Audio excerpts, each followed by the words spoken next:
नमस्कार साथियों, आप सभी का स्वागत है हमारे चैनल स्टडी अड्डा 2.8 में।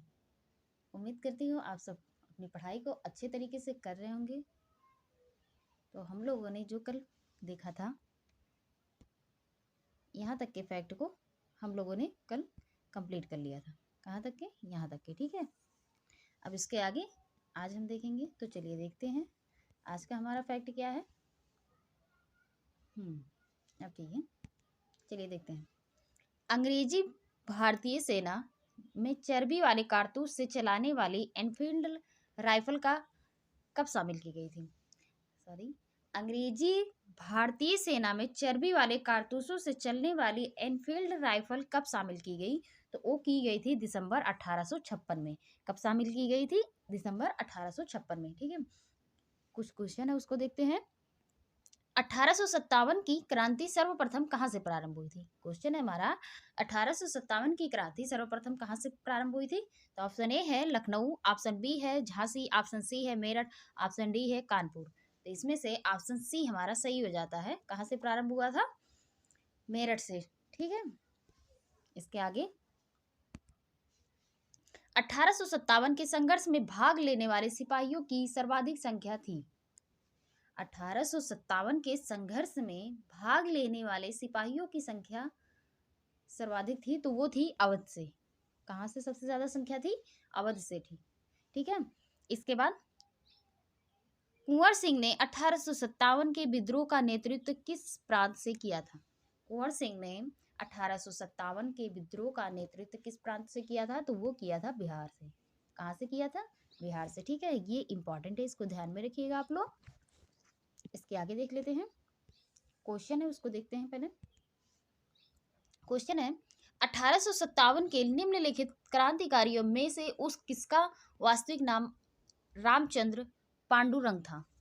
1857 में निम्नलिखित क्रांतिकारियों में से किसका वास्तविक नाम रामचंद्र पांडुरंग था? तो ऑप्शन ए है Kunwar Singh, option B Tatya Tope, option C Nana Saheb, option D है मंगल पांडे। तो ऑप्शन बी हमारा सही हो जाता है। तात्या टोपे का ही वास्तविक नाम क्या था? रामचंद्र पांडुरंग। ठीक है, इसके आगे 1857 में भारत का गवर्नर जनरल कौन था? तो उस समय कौन था? लॉर्ड कैनिंग था। कौन था? लॉर्ड कैनिंग था। ठीक है, 1857 के समय में भारत का गवर्नर जनरल लॉर्ड कैनिंग था। इसके बाद 1857 के विद्रोह के समय भारत का गवर्नर जनरल कौन था? 1857 के विद्रोह के समय भारत का गवर्नर जनरल कौन था? तो ये क्वेश्चन भी पूछा जा चुका है। ठीक है, तो ऑप्शन ए है लॉर्ड डलहौजी, ऑप्शन बी है लॉर्ड मिंटो, ऑप्शन सी है लॉर्ड कैनिंग, ऑप्शन डी है लॉर्ड बेंटिंग। तो ऑप्शन सी हमारा सही हो जाता है, लॉर्ड कैनिंग। ठीक है, ये कई एग्जाम में पूछा जा चुका है और आगे भी हो सकता है पूछा जाए। ठीक है, तो इसको ध्यान में रखिएगा। इसके आगे देखते हैं, किस महत्वपूर्ण घटना के बाद गवर्नर जनरल का पद समाप्त कर वायसराय पद बनाया गया? किस महत्वपूर्ण घटना के बाद गवर्नर जनरल का पद समाप्त कर वायसराय का पद बनाया गया? तो वो था 1857 का ऐतिहासिक विद्रोह। ठीक है, इसके बाद जो है गवर्नर जनरल का पद समाप्त कर दिया गया और वायसराय का पद लाया गया। इसके बाद देखते हैं, किस घटना के बाद भारत का शासन ईस्ट इंडिया कंपनी के हाथों से निकलकर ब्रिटिश सम्राट के हाथों में आ गया था? किस घटना के बाद? तो वो था 1857 की क्रांति के बाद। ठीक है, इसके आगे मंगल पांडे जिसने अकेले 1857 में विद्रोह का सूत्रपात किया संबंधित था? तो वो थे 34वीं नेटिव इन्फेंट्री। किससे? 34वीं नेटिव इन्फेंट्री से। ठीक है, इसके आगे बेगम हजरत महल ने 1857 के विद्रोह का नेतृत्व किस शहर से किया था? बेगम हजरत ने 1857 के विद्रोह का नेतृत्व किस शहर से किया था? तो वो किया था लखनऊ से।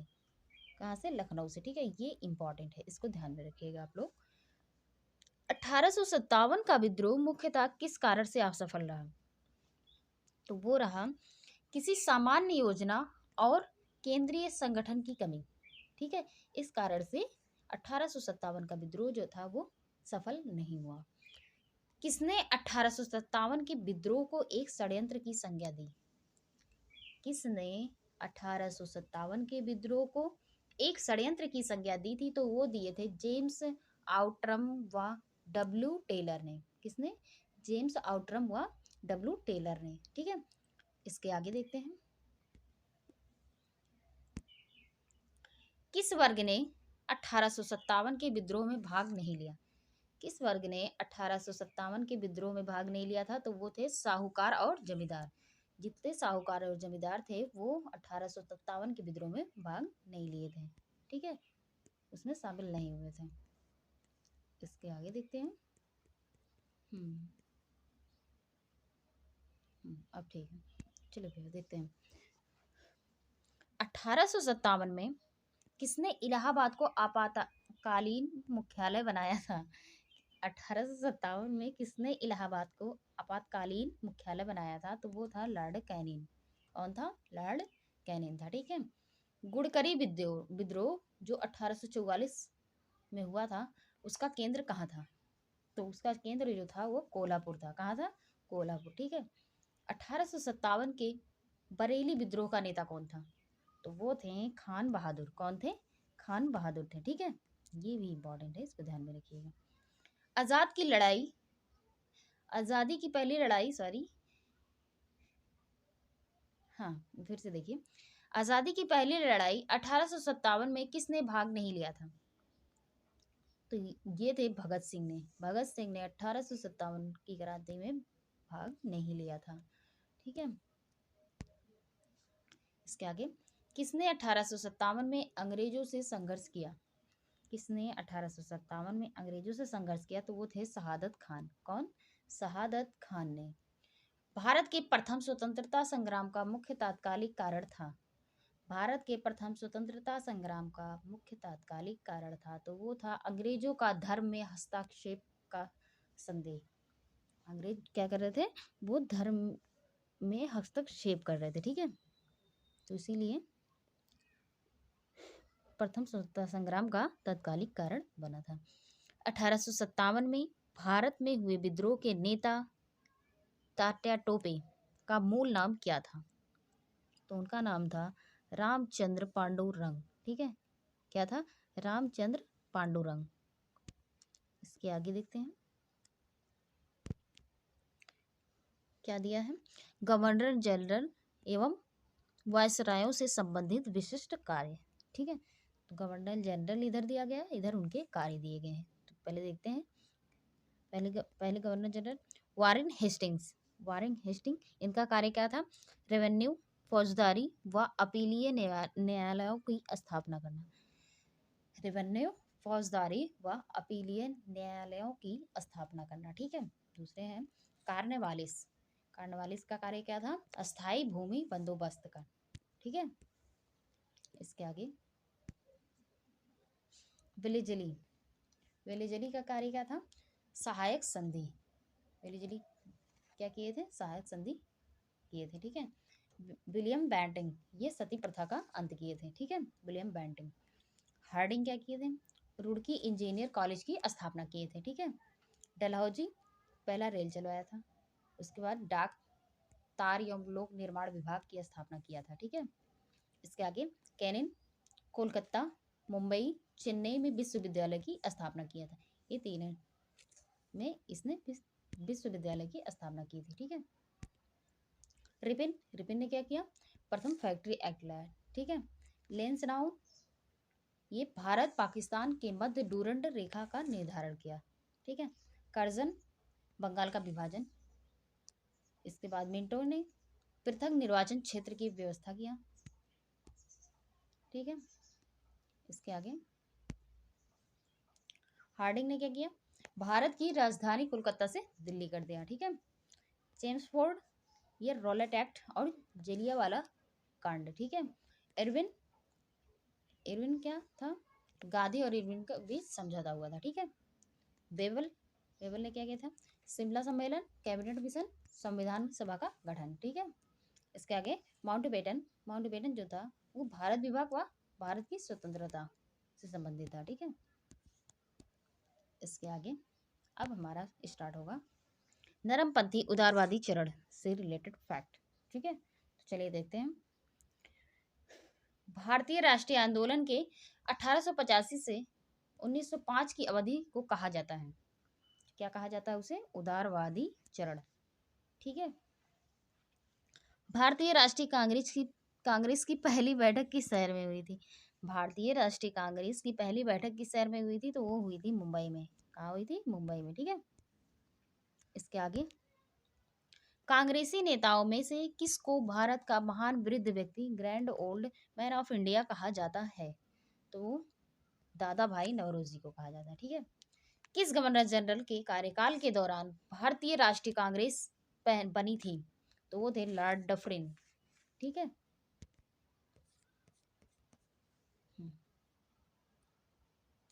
चलिए देखते हैं फिर से। भारतीय विश्वविद्यालय अधिनियम 1904 किस वायसराय के काल में पारित किया गया था? भारतीय विश्वविद्यालय अधिनियम 1904 किस वायसराय के काल में पारित किया गया था? तो वो किया गया था लॉर्ड कर्जन की। किसके? लॉर्ड कर्जन की। ठीक है, भारतीय सिविल सेवा आईसीएस में चुने गए पहले भारतीय का नाम था? तो वो थे सत्येंद्र नाथ टैगोर। कौन थे? सत्येंद्र नाथ टैगोर। हम्म, इसके आगे इंडियन नेशनल कांग्रेस के संस्थापक कौन थे? इंडियन नेशनल कांग्रेस के संस्थापक जो थे वो एलन ऑक्टोवियन ह्यूम थे। कौन थे? Allan Octavian Hume. इसके आगे हर्मिट ऑफ शिमला किसे कहा जाता है? तो वो कहा जाता है ए ओ ह्यूम को। किसे? ए ओ ह्यूम को। इसके बाद वह कौन सा प्रथम भारतीय था जो ब्रिटिश संसद के लिए निर्वाचित हुआ? तो वे थे दादा भाई नौरोजी। कौन थे? दादा भाई नौरोजी। ठीक है, इसके आगे भारतीय राष्ट्रीय कांग्रेस का प्रथम अधिवेशन लगभग आखिरी समय पर पूना से मुंबई स्थानांतरित किया क्योंकि? कारण क्या था? पूना में हैजा फैलने के कारण संयोजक कांग्रेस के प्रथम अधिवेशन का स्थान पूना से मुंबई बदलने पर विवश हुए थे। ठीक है, a nation the making a nation in the making नामक पुस्तक के लेखक कौन है? A nation in the making नामक पुस्तक किसने लिखा था? तो वो लिखे थे सुरेंद्र नाथ बनर्जी। कौन लिखे थे? सुरेंद्र नाथ बनर्जी। ठीक है, इसके आगे भारतीय संघ इंडियन एसोसिएशन के संस्थापक कौन थे? तो वे थे सुरेंद्र नाथ बनर्जी। कौन थे? सुरेंद्र नाथ बनर्जी। इंडियन एसोसिएशन के संस्थापक सुरेंद्र नाथ बनर्जी। ठीक है, भारतीय राष्ट्रीय कांग्रेस के प्रथम मुस्लिम प्रेसिडेंट थे? तो वो थे बदरुद्दीन तैयब। कौन थे? बदरुद्दीन तैयब जी। ब्रिटिश हाउस ऑफ कॉमन्स का चुनाव जिस प्रथम भारतीय ने लड़ा था वह थे? ब्रिटिश हाउस ऑफ कॉमन्स का चुनाव जिस प्रथम भारतीय ने लड़ा था वह कौन थे? तो वे थे दादा भाई नौरोजी। कौन थे? दादा भाई नौरोजी थे। ठीक है, इसके आगे किसने कहा था कांग्रेस पतन के लिए लड़खड़ा रही है?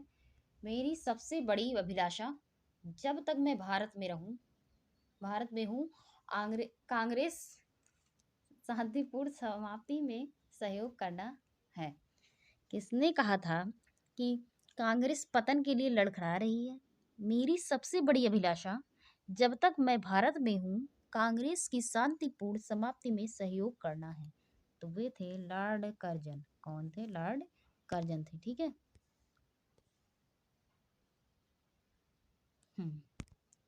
चलिए देखते हैं। अधिकतर नरमपंथी नेता था? तो वो था शहरी क्षेत्रों से। ठीक है, 1905 में बंगाल विभाजन किस वायसराय ने किया? तो वे किए थे लॉर्ड कर्जन। कौन? Lord Curzon. इसके आगे भारतीय राष्ट्रीय कांग्रेस की स्थापना की गई वर्ष कौन सा था?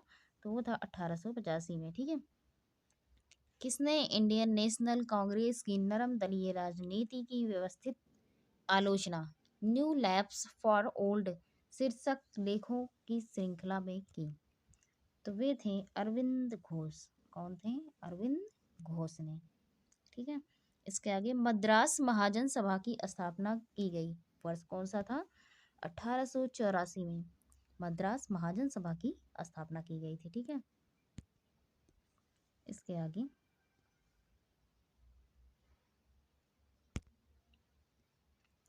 भारतीय राष्ट्रीय कांग्रेस के 1905 के बनारस अधिवेशन के अध्यक्ष कौन थे? तो वो कौन थे? गोपाल कृष्ण गोखले। कौन थे? गोपाल कृष्ण गोखले 1905 के बनारस अधिवेशन के अध्यक्ष थे। ठीक है। इसके आगे भारतीय राष्ट्रीय कांग्रेस के पहले अध्यक्ष कौन थे? तो वो थे डब्ल्यू.सी. बनर्जी। कौन थे? डब्ल्यू.सी. बनर्जी।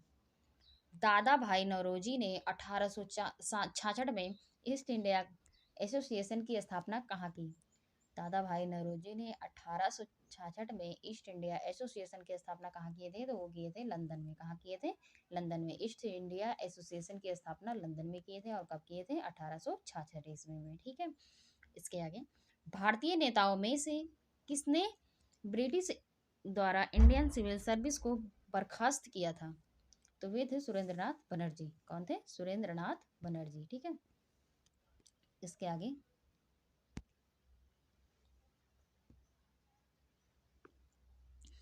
भारतीय राष्ट्रीय कांग्रेस के प्रथम सत्र की बैठक में कितने प्रतिनिधियों ने भाग लिया था? तो वो लिए थे 72। कितने? 72 लोगों ने भाग लिया था। ठीक है। ब्रिटिश साम्राज्य के अंतर्गत स्वशासन की मांग सबसे पहले किसने और कब की? तो वो किए थे दादा भाई नौरोजी ने 1904 में। ठीक है।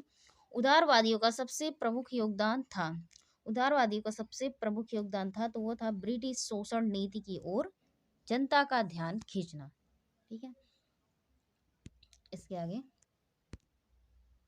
हम्म, कांग्रेस के नरम दल के नेताओं की आंदोलन की पद्धति थी। कांग्रेस के नरम दल नेताओं के आंदोलन की पद्धति थी तो वो थी राजा राम बद्ध आंदोलन। क्या? राजा राम बद्ध आंदोलन। ठीक है। अब इसके आगे देखते हैं। हम्म, हम्म, ज्यादा हो गया।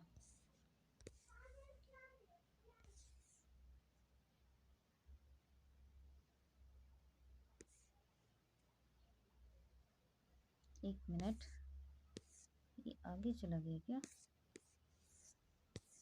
एक मिनट। हाँ नहीं, सही है। चलिए देखते हैं फिर से। यहाँ से देखना है हम लोग को। चलिए, क्या है?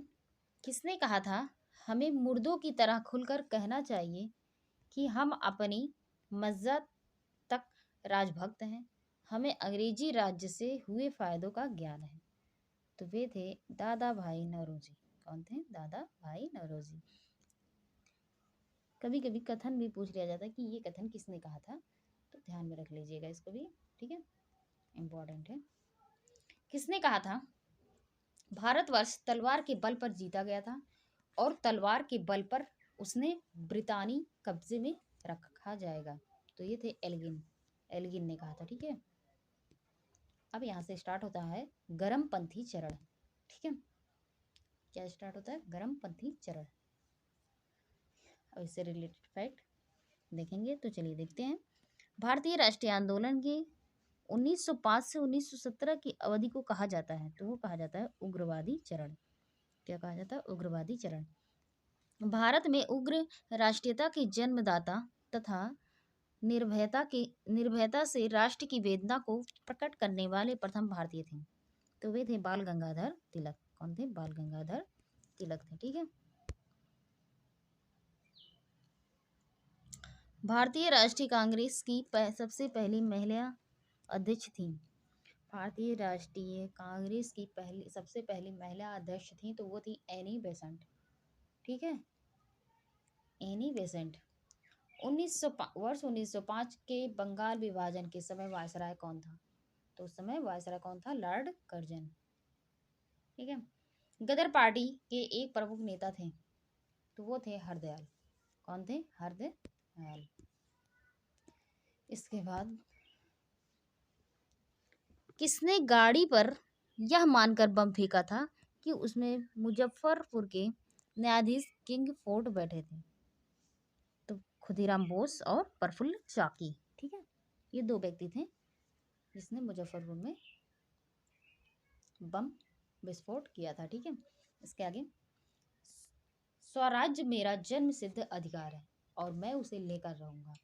स्वराज मेरा जन्म सिद्ध अधिकार है और मैं उसे लेकर रहूंगा, यह किसने कहा था? तो वे कहे थे बाल गंगाधर तिलक। किसने कहा था? बाल गंगाधर तिलक ने कहा था। ठीक है, इसके आगे, मार्ले मिंटो रिफॉर्म्स को किस वर्ष में प्रस्तुत किया गया था? तो किया गया था 1909 में। ठीक है, इसके आगे, भारतीय परिषद अधिनियम 1909 का सर्वग्राही नाम है। तो वो है मार्ले मिंटो सुधार। क्या है? मार्ले मिंटो सुधार। ठीक है, इसके आगे, सांप्रदायिक निर्वाचन क्षेत्रों की पद्धति की शुरुआत भारत में किसके द्वारा हुई? सांप्रदायिक निर्वाचन क्षेत्रों की पद्धति की शुरुआत भारत में किसके द्वारा हुई थी? तो वो हुई थी 1909 का मार्लियामेंटो रिफॉर्म्स। क्या हुआ था? 1909 का मार्लियामेंटो रिफॉर्म्स हुआ था। ठीक है, भारत में गर्म दलीय आंदोलनों का पिता किसे कहा जाता है? भारत में गर्म दलीय आंदोलनों का पिता किसे कहा जाता है? तो वो कहा जाता है बाल गंगाधर तिलक को। ठीक है, बाल गंगाधर तिलक को। इसके आगे, कौन पहले एक क्रांतिकारी थे जो बाद में एक योगी और दार्शनिक बन गए? तो वे थे अरविंद घोष, अरविंदो घोष। ठीक है, इसके आगे, वर्ष 1909 में मैडम भीकाजी कामा पेरिस में कौन सा समाचार पत्र प्रकाशित करती थी? वर्ष 1909 में मैडम भीकाजी कामा पेरिस में कौन सा समाचार पत्र प्रकाशित करती थी? तो वो पैट्रियट। कौन?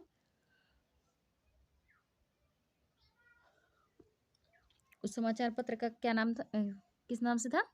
पैट्रियट। ठीक है, इसके आगे, भारत में मुस्लिम लीग की स्थापना किस वर्ष हुई थी? भारत में मुस्लिम लीग की स्थापना किस वर्ष हुई थी? तो वो हुई थी 1906 में।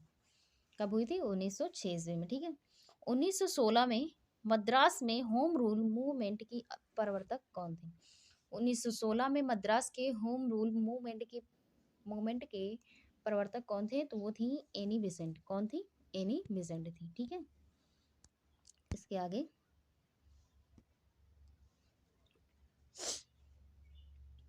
बाल गंगाधर तिलक द्वारा शुरू की गई साप्ताहिक पत्रिका कौन सी थी? तो वो थी केसरी। ठीक है, इसको ध्यान में रखिएगा, ये इंपॉर्टेंट है। कौन सी पत्रिका थी? केसरी थी। ठीक है, इसके आगे, शेरे पंजाब किसका उपनाम है? तो वो है लाला लाजपत राय। किसका नाम है? लाला लाजपत राय। कांग्रेस लीग समझौता यानी लखनऊ समझौता 1916 का दूरगामी परिणाम क्या हुआ? तो हुआ था भारत का विभाजन तथा पाकिस्तान का निर्माण। ठीक है, लखनऊ पैक्ट कब हुआ था? तो वो हुआ था 1916 में। इसको ध्यान में रखिएगा। इसके आगे, भारतीय इतिहास में 1912 का ऐतिहासिक महत्व क्या था? भारतीय इतिहास में 1912 का ऐतिहासिक महत्व क्या था? तो वो था राजधानी का कोलकाता से दिल्ली स्थानांतरण। क्या था? राजधानी का कोलकाता से दिल्ली स्थानांतरण। ठीक है, अनुशीलन समिति संबद्ध है। तो वो है बीडी सावरकर सिंह। किस गवर्नर जनरल ने 1911 में भारत की राजधानी कोलकाता से दिल्ली स्थानांतरित करने की घोषणा की थी? तो वो थे लॉर्ड हार्डिंग ने। ठीक है, लॉर्ड हार्डिंग ने। अल हिलाल समाचार पत्र किसके द्वारा राष्ट्रीयता के प्रचार के लिए शुरू किया गया था? तो वो था अब्दुल कलाम आज़ाद। अल हिलाल समाचार पत्र का नाम है और इसे किसने प्रकाशित किया था, प्रचार शुरू किया था? तो वो किए थे अब्दुल कलाम आज़ाद। ठीक है, इसके आगे देखते हैं,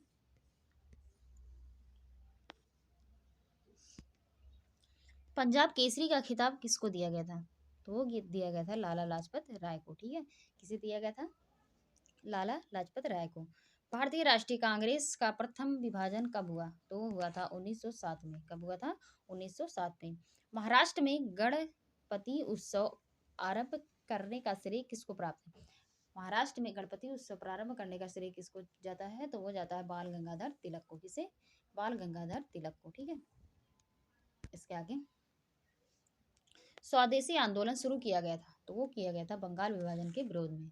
ठीक है, बंगाल विभाजन के विद्रोह विरुद्ध विद्रोह का नेतृत्व किसने किया था?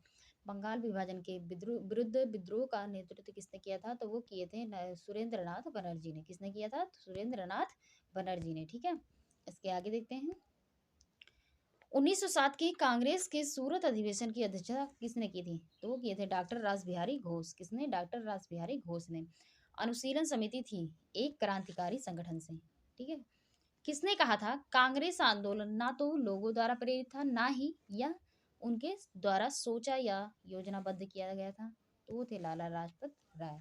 ये लाला लाजपत राय का कथन है। ठीक है,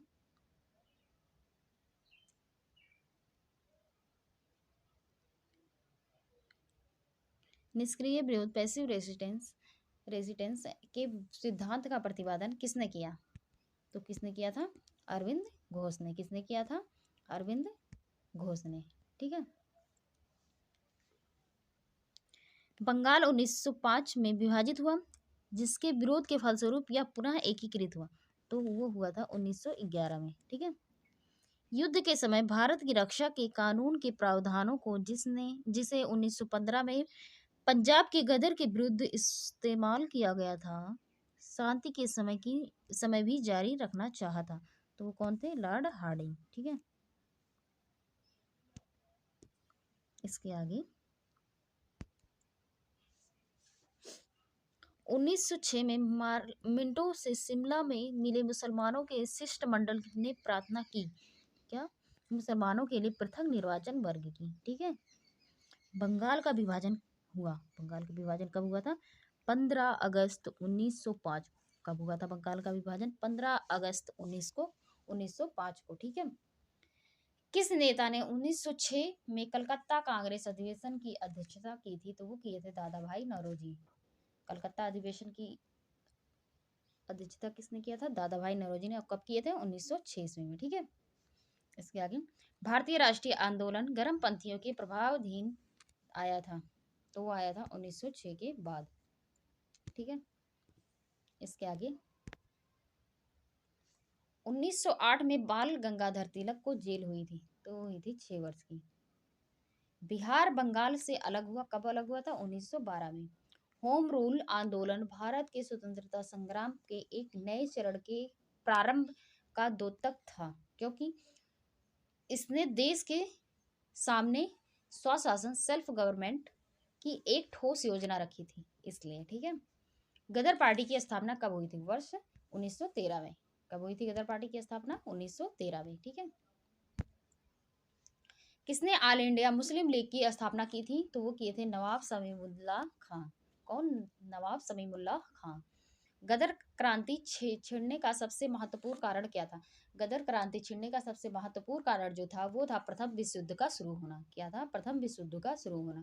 किस अधिवेशन में होम रूल समर्थक अपनी राजनीतिक शक्ति का सफलतापूर्वक प्रदर्शन कर सके? किस अधिवेशन में होम रूल समर्थक अपनी राजनीतिक शक्ति का सफलतापूर्वक प्रदर्शन कर सके? तो वो था कांग्रेस का 1916 का लखनऊ अधिवेशन। ठीक है, इसके आगे वारिंद्र कुमार घोष के क्रियाकलापों ने एक गुप्त क्रांतिकारी संगठन को बंगाल में जन्म दिया था। तो वो था अनुशीलन समिति। ठीक है, किसने भारतीय राष्ट्रीय कांग्रेस के विरुद्ध अनुनय विनय और विरोध की राजनीति का दोष लगाया था? तो वो थे बाल गंगाधर तिलक। ठीक है, तो आज के लिए इतना ही। और इसका पीडीएफ जो है हमारे टेलीग्राम चैनल स्टडी अड्डा 2.8 पर आप लोग को प्रोवाइड करवा दिया जाएगा। तो आप लोग वहाँ से इसके पीडीएफ को देख सकते हैं। ठीक है, आज के लिए इतना ही। Thank you so much.